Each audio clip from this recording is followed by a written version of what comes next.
Les partis, à ce stade, vont fonctionner conformément aux lois de la République. Ils ne vont pas disparaître. Nous avions déjà, j'allais dire, 2 embryons. Le premier, c'est le G7. Le deuxième, c'est Ensemble pour les changements créé à Johannesburg. Si vous lisez le texte d'Ensemble pour les changements, on projetait déjà la création d'un grand mouvement, même au niveau du G7. Donc, ce n'est pas quelque chose de nouveau.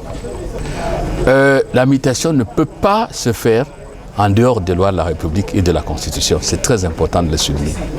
Laissez le temps au temps. Le temps est le médecin qui guérit toutes les maladies.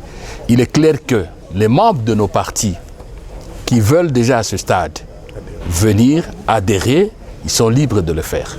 Nous avons également l'intention de refonder la classe politique congolaise. Parce que comme l'a dit le président Moïse Katumbi, c'est l'ensemble de la classe politique par sa médiocrité qui est à la base de l'échec du peuple congolais et de notre pays en général.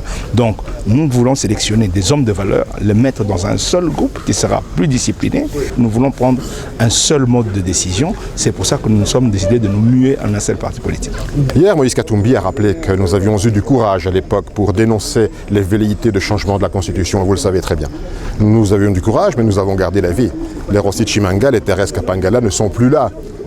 Eux, ils sont partis définitivement, ils se sont sacrifiés. Nous nous sommes sacrifiés également, mais dans un registre beaucoup plus politique. Nous avions accepté de nous départir de nos mandats parce que nous avions foi dans notre Constitution et elle a été respectée. Joseph Kabila n'est plus président de la République, il voulait le rester.